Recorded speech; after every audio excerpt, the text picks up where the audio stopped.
below it will keep the nav part here. So they are all from the app route. And for the about, there are not much to mention. And the code logic is the badges and the history. The first is the badges here.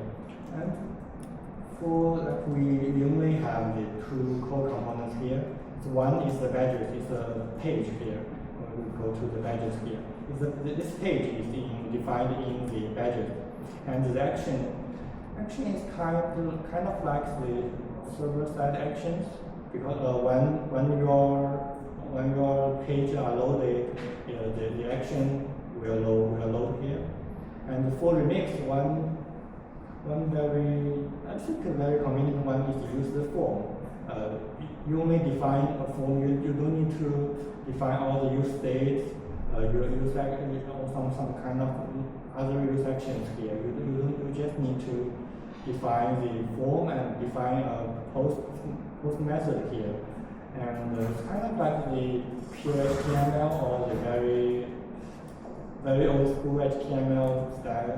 And you can define all maybe the images and all you can wrap them into a form component. And in the form component, it has the input component and a button. The input component and a button. And in the input component, you can define the name. You want to get the address from this input component. You want to get the address here. You define it as a name address and some label or some check. Then in the button here, you will pass a type of submit. So the logic is that when you have some EVM address and you click this button, it will submit this form to the action component. So here is our page, and here is our kind of, you can consider it like a backend logic here. It can handle, it can store data, it can do some check or do some other actions. So when the badges are, you submit something in the badge page, you can invoke the actions in the action component. And in the component we have some logic. Before we can use the form data, c.request.form data, and the get address. The address is defined in the input.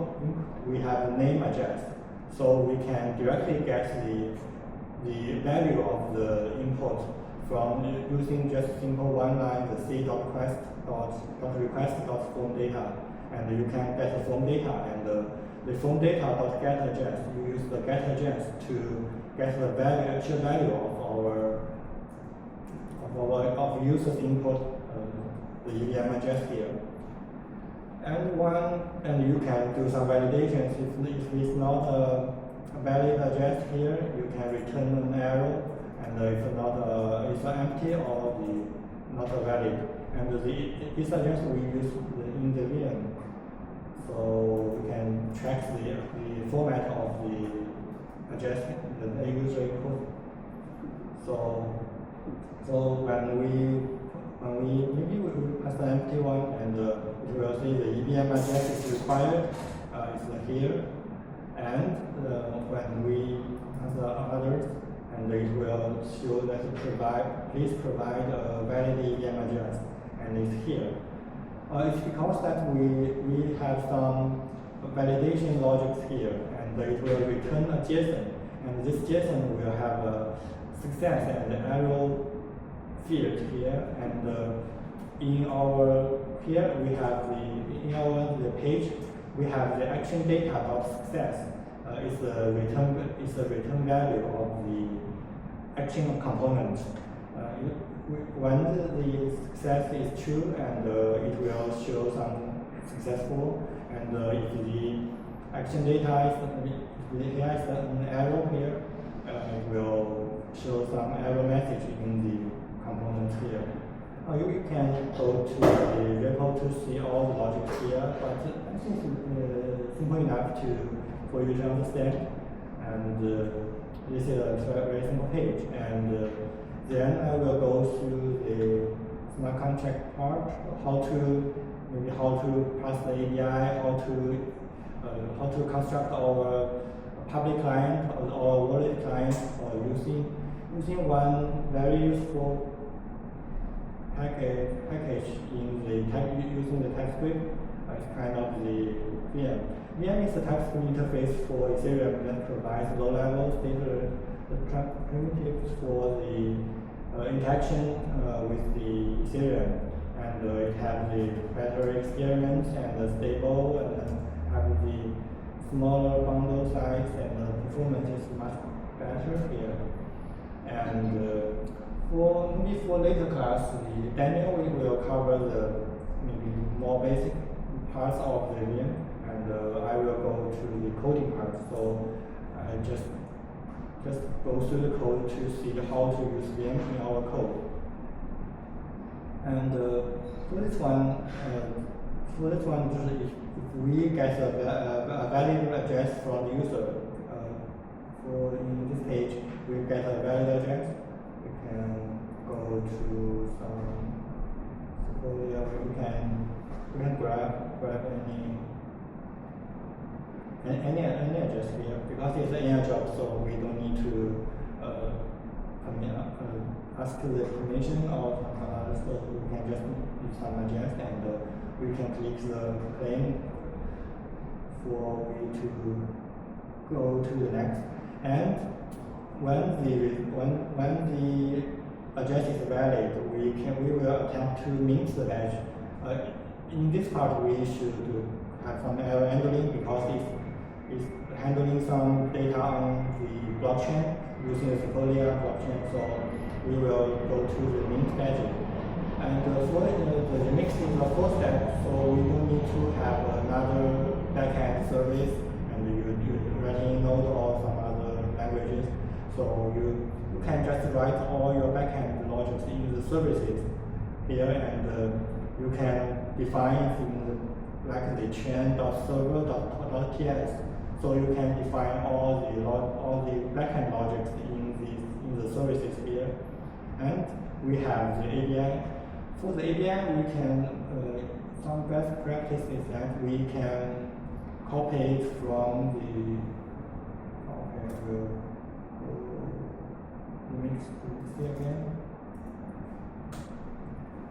And connect to the whole system. And we compile it. Once we compile it, we will have the API, and we can click here to copy it. And if you are using Foundry or Hardhat, it will show in the kind of the artifacts or some local folders. And we can define the available to store all the here, and we can just to store it as a constant. So we can just copy and paste here, and we just use the API here. So, and every time you want to use the badge API, you can just use the badge API you import from its component here. And we will dive into the chain.server.ts. And in this file, we will go to line by line. And the first we import the create public client, HTTP, the create wallet client from VM, and the private key to account from the VM.account, and the Sequoia, because we use Sequoia. You can also use in mainnet or some others if you want to use, or if your DF are supporting multiple chains, you can use other chains here. And here is the badge API we define here. So in the contract here, we define the API.ts, so we can just import from the API, and we can get the API, the badge API as a string here. So we have the badge API. So every time we want to call the API, we just need to pass the badge API kind of variable, yes, constant variable. And for the local environment, because we don't need to, or we don't want to store or hard code our private key or PCURL or smart contract, maybe it's okay, but we need some upgrade or we need to change it. So it's better for us to store all these variables using the environment. So we can just use the process.env.1 and we have a .env.example here, and you can just define here, and when you run the using pm-dev or pm-start here, you can just using these variables, and we have some validations for the environment, because if we don't have either of this, our program will go something wrong. So we will check in this part. So if you don't configure all this correctly, it will have some errors here. And we will initialize the public client. Public client is kind of like you can read some smart contracts and you can maybe check the transaction details, transaction recipients, or some other maybe block numbers, or some. If you don't need to write or interaction or do some interaction with the data or modify the data, you just need the public client. Kind of like in our smart contract. In our smart contract here, you can, in some remix,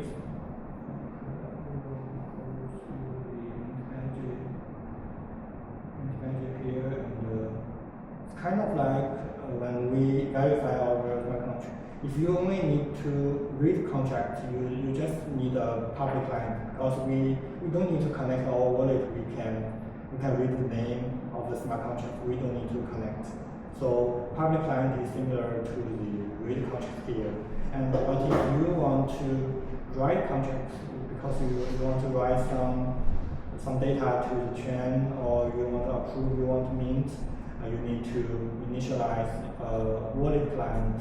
In the Etherscan, we need to use the MetaMask or the Rainbow wallet providers. But in our backend, we need to use the private key or some secret keys to generate our smart contract. So we can sign and we can send transactions using the client here.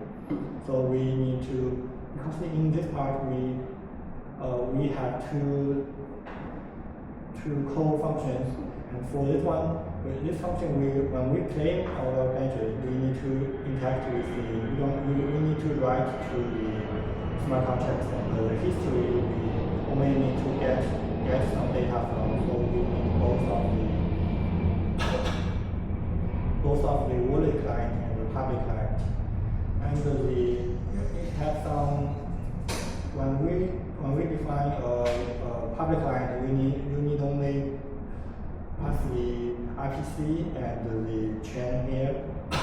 You just use the Citoyen and you can use HTTP.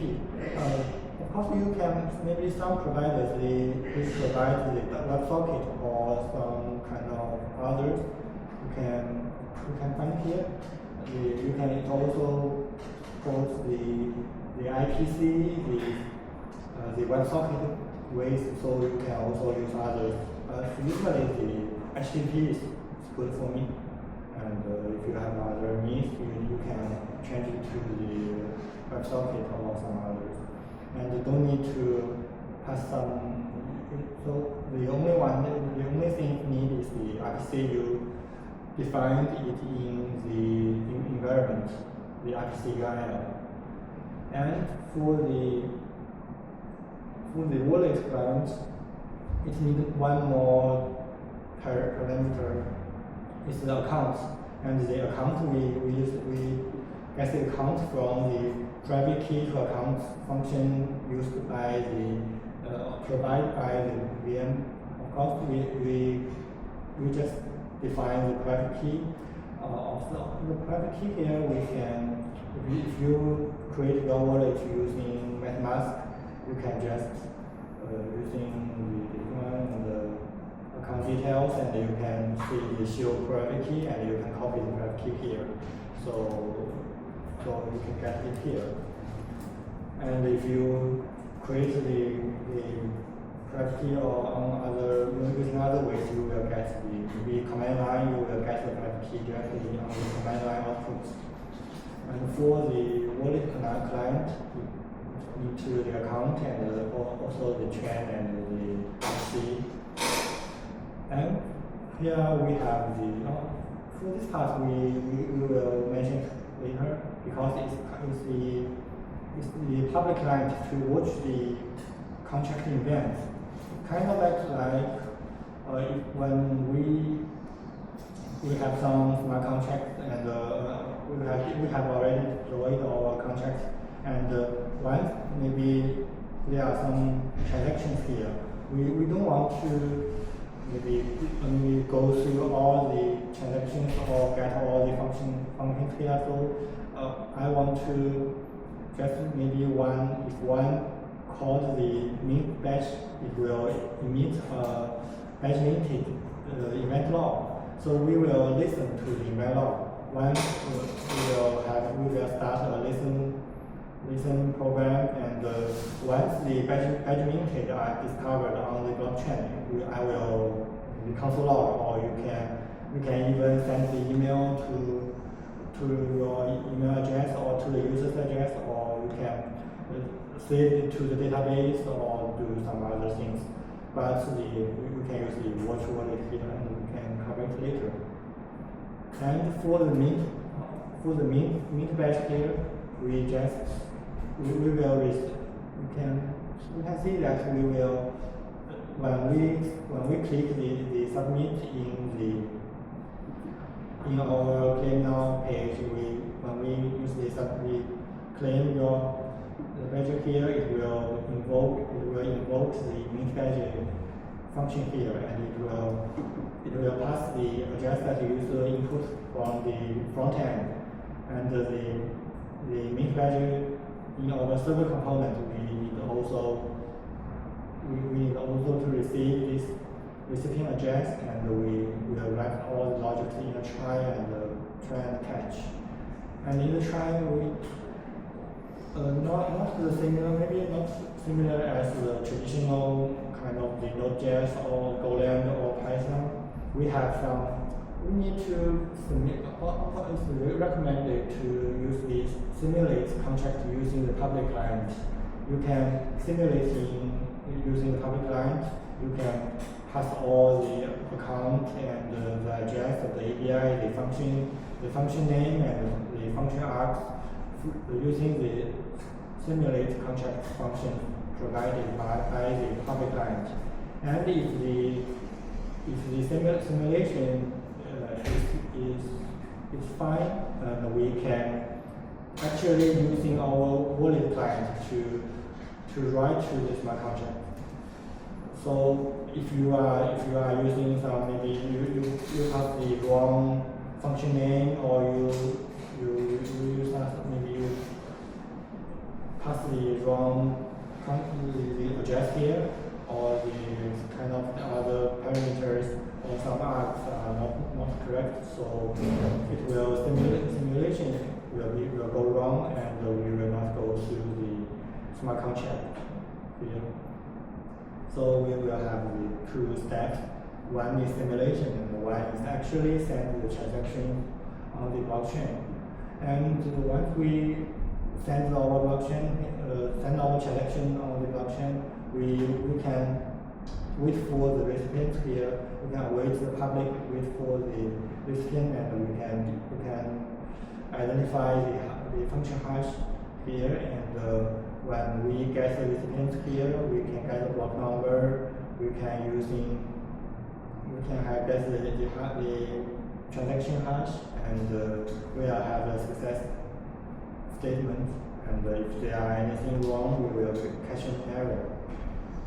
That's all the logics in the mint function. and we can once we call the mint badge on the blockchain here, there will be an event here. So we will have the event listener. We will watch the event and we will get. So we can have a try. Can restart our from scratch, and once we can just grab any address from the list, and we can just grab from the tutorial exactly. And we can have the address here, and we should call the claim your badge. And it's because we use the wait for we use this function. It will wait for the transaction to successfully execute it on the blockchain. So it will maybe slow on the mainnet. And we have the badge minted successfully, and we can view the transactions here and the transaction here. And for the event listener, we will watch all the events that this smart contract address will emit all the event here. So when we have any log is the event here. So we have the logs here, and we have the badge minted function here. So when we catch any log appears on this smart contract or on this transaction, we have the new badge minted, and the token ID is 15, and the recipient is this one, and the timestamp here. So we can console log here. Of course, you can do some extra logic here, and it's the same as the topics, the token ID, the timestamp, and the recipient here. And we catch all the event appears on our blockchain. So you can store it on your local DB, or you can do some other extra logics like sending an email, or like do some post notification, or you can using some post to if anyone mint your NFT, you can have some notifications here. And that's for the mint badge part. We have implement all the logics that we can interact with the actual Sequoia contracts we deployed before, and we can watch all the events it will emit here. And any questions about the mint and the event logics here?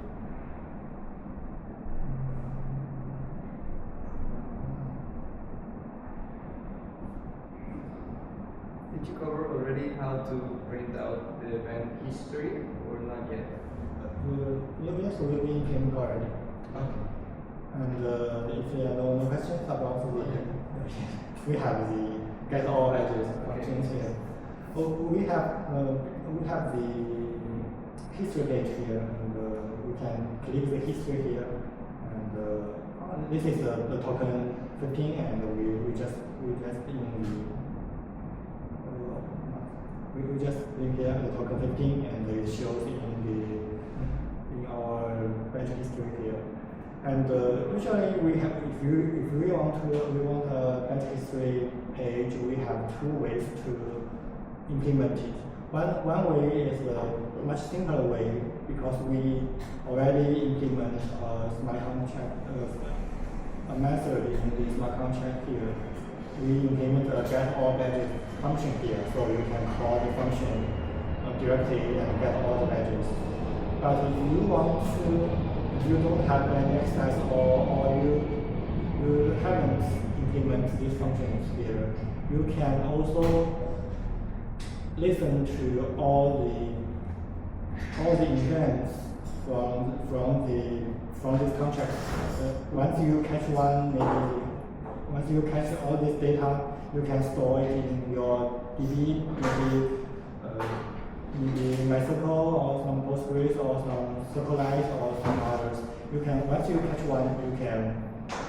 But since for the niche Seems wonderlich, yeah, because after minted, we can get this the batch get only what happened now. If You can lost. you can have some other logic to index the history transactions here.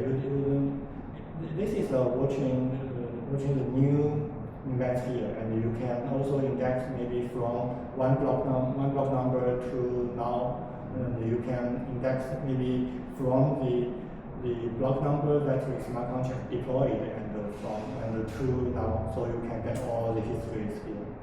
And you don't, so but in our simple implementation, we just need what's the new one.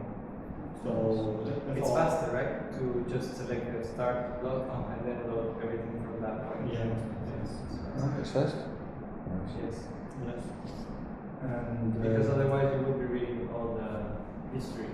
yes, all history has many blockchains, and maybe you will reach the RPC limit, or so you can define the block number range, so you can cache, and once it caches the history, you can just follow the new one. That's okay. And in our implementation, we have the get all badges, and it will directly return all the badges here. So we don't need to store all the data here. So we just need to implement a function to get all the badges here.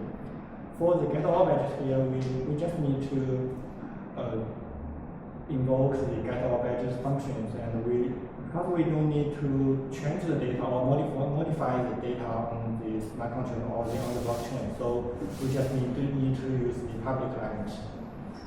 So use the public client, and for in the VM, the public client have a function called the read contract, and you can go to the VM, maybe you can search for the read contracts, and it have some usage here.